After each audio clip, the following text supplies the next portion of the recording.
Cette vidéo fait partie du programme de récupération Piano Well, une méthode unique conçue pour aider les pianistes professionnels à retrouver aisance, liberté et expression authentique.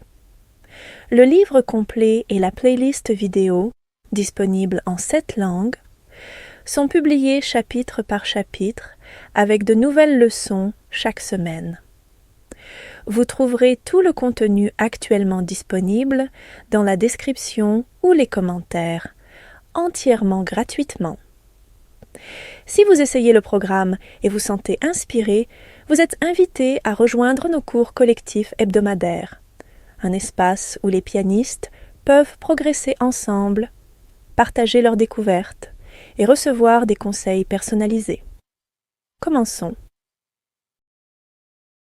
Il peut falloir quelques semaines pour se sentir à l'aise avec l'identification des notes qui marquent un changement de position.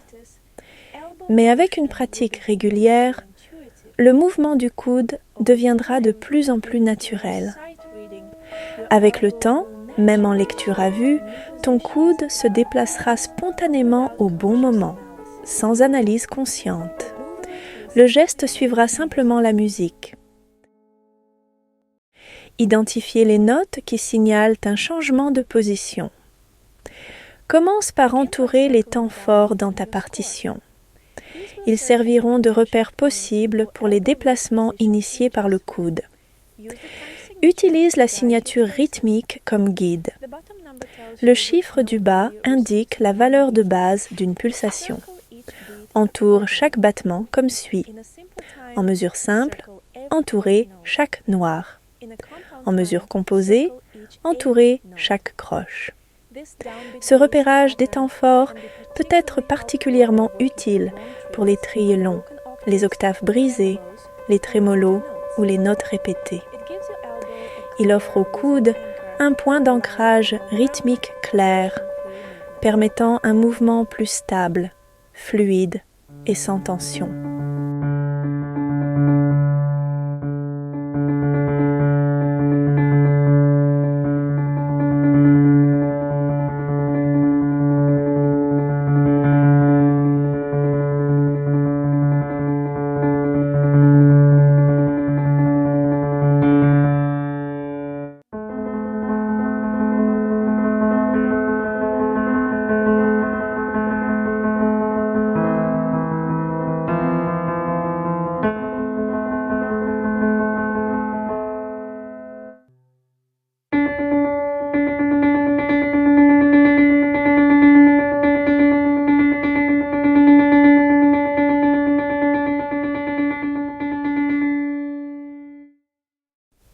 Évite d'entourer les temps faibles, comme la troisième croche d'un temps composé ou certaines notes légères dans un temps simple, car déplacer le coude à ces moments donne souvent une sensation d'instabilité ou de précipitation.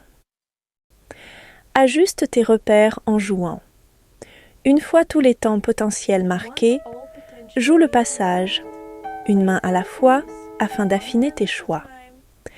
Beaucoup dépendra de la taille de ta main et de la manière dont ton coude soutient naturellement le poignet. Sois attentive à ceci. Où le coude aide-t-il à garder la main dans une position naturelle et détendue? Quelles marques deviennent inutiles ou inconfortables une fois en jeu? Laisse ton ressenti corporel guider les ajustements. Ce que tu ressens en jouant est souvent la meilleure source de clarté. Comment pratiquer ces mouvements de manière efficace? À un tempo lent, relâchez chaque note entourée avec un toucher léger, non le gâteau. Ce relâchement est fondamental. Il libère le coude, lui permettant de se mouvoir pleinement et naturellement, sans générer de tension ni d'étirement dans la main. Maintenez un contact doux des pulpes des doigts avec la surface des touches pendant le mouvement du coude. Cela permet au geste de rester fluide, connecté et bien ancré dans le clavier.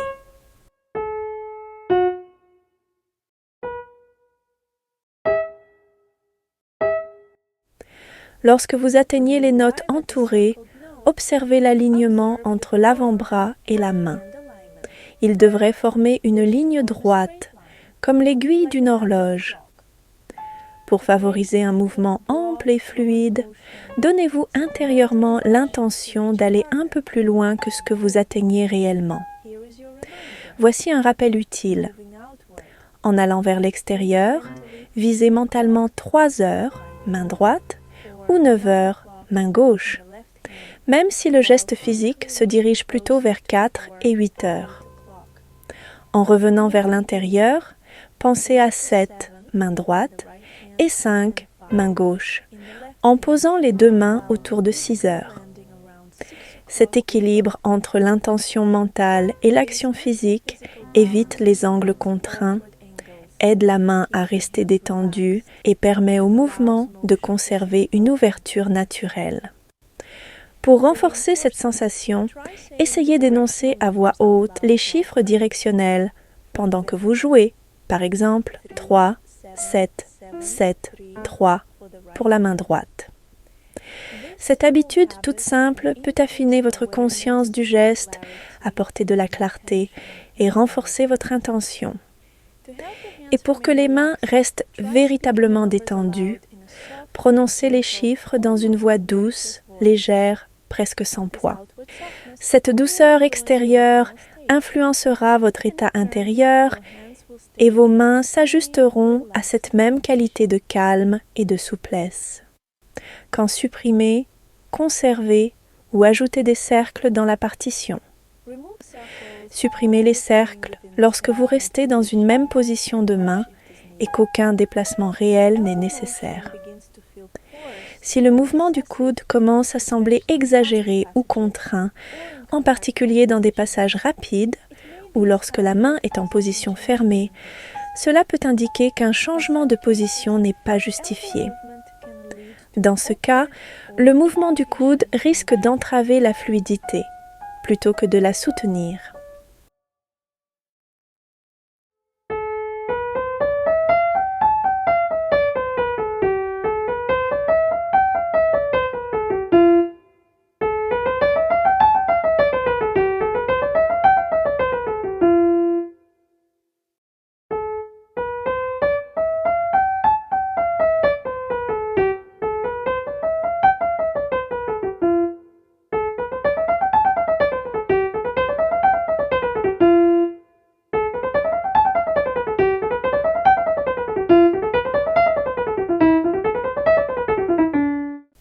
Ne conservez les cercles que lorsqu'il y a un véritable changement de position. Cela se produit généralement dans 2 situations précises. Quand la main s'étend au-delà de sa forme naturelle ou lorsqu'il y a passage du pouce au piano. Si vous remarquez que la main s'ouvre davantage que dans sa posture naturelle et détendue, comme lorsqu'elle pend librement en marchant, c'est un signal clair qu'un changement de position est nécessaire. Même si une sixte, une septième ou une octave peuvent sembler confortables au départ, maintenir cette ouverture trop longtemps sans revenir à une forme neutre peut générer une tension subtile mais croissante. Dans ce cas, conservez le cercle. Il marque un point d'appui essentiel pour le geste. Lorsqu'il y a passage du pouce au piano. Chaque fois que le pouce passe sous la main, l'organisation interne de la main se réajuste. C'est le début d'une nouvelle position. Considérez ce geste comme une véritable transition et maintenez le cercle.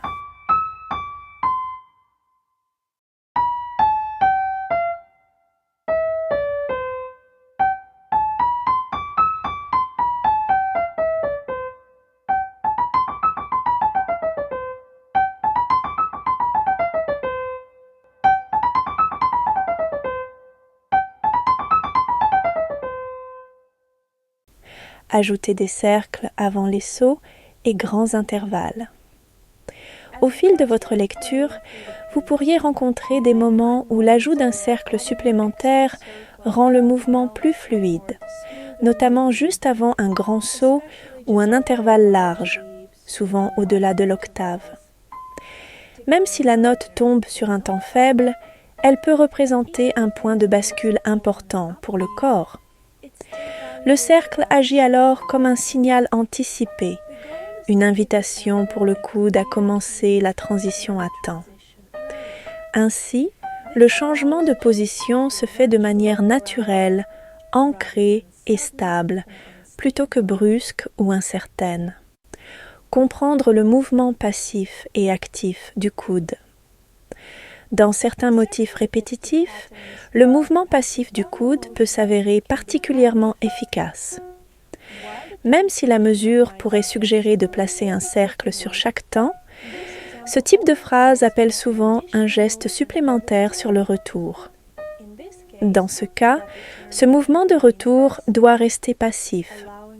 Le coude suit simplement le mouvement naturel du bras sans initier de geste par lui-même. Si vous abordez ce retour comme un geste actif, même à un tempo modéré, la répétition peut entraîner une tension inutile, notamment dans l'avant-bras, en raison de l'effort constant nécessaire pour lancer chaque mouvement. Dans un tel contexte, le mouvement passif favorise la fluidité, la continuité et une sensation de légèreté. Mais il est essentiel de ne pas le confondre avec des situations où une implication active du coude est réellement nécessaire, comme lors de sauts, de grands changements de position ou de transitions rapides. Dans ces cas-là, le mouvement passif ne suffit pas. Un geste du coude clair, intentionnel et actif est nécessaire pour générer l'élan et soutenir la transition de manière fluide et stable. Cela est particulièrement vrai lorsqu'un cercle est placé sur une note faible juste avant un changement de position. Ici, le geste du coude doit être préparé et délibéré. Indiquez la direction du coude dans la partition. Pendant votre travail, il peut être utile d'ajouter de petites flèches à côté des notes entourées dans la partition. Ces marques réduisent l'effort mental pendant la pratique et apportent davantage de clarté au geste. Pour choisir la direction du mouvement du coude, il suffit d'anticiper légèrement. Si les deux notes suivantes montent, déplacez doucement le coude vers la droite. Si elles descendent, vers la gauche. Dans un extrait comme le prélude de Glière, à la texture répétitive et arpégée, en mesure à 6 quarts, il peut être judicieux de commencer par entourer chaque temps, 6 cercles par mesure, pour repérer les points de mouvement possibles. Au fil du travail, laissez votre main ressentir intuitivement la direction vers laquelle le coude souhaite aller à chaque note entourée afin de conserver un geste fluide et naturel. Ajoutez ensuite des flèches dans la partition pour renforcer visuellement ce choix. Dans les passages comportant des sauts ou de grands déplacements, il peut être utile d'ajouter une seconde série de cercles pour marquer des points de mouvement supplémentaires. Faites confiance à votre ressenti corporel et ajustez les repères là où ils soutiennent véritablement la clarté et la liberté du geste. Relâchez la tension du poignet dans les accords et intervalles. Lorsque vous jouez des accords ou intervalles, restez connecté à la note mélodique et relâchez en douceur les notes de soutien pour permettre au poignet et au coude de bouger librement. Cela aide la main à retrouver immédiatement sa forme naturelle et détendue après l'attaque, créant un espace suffisant pour que le poignet se déplace latéralement sans tension. Utilisez la pédale pour maintenir la plénitude harmonique et créer l'illusion d'un son continu pendant que la main se prépare pour le geste suivant. Lorsqu'on travaille avec la partition, entourez les notes en fonction des temps indiqués par la mesure. Travaillez chaque main séparément avec la pédale de résonance en ajustant le doigté et les cercles si nécessaire.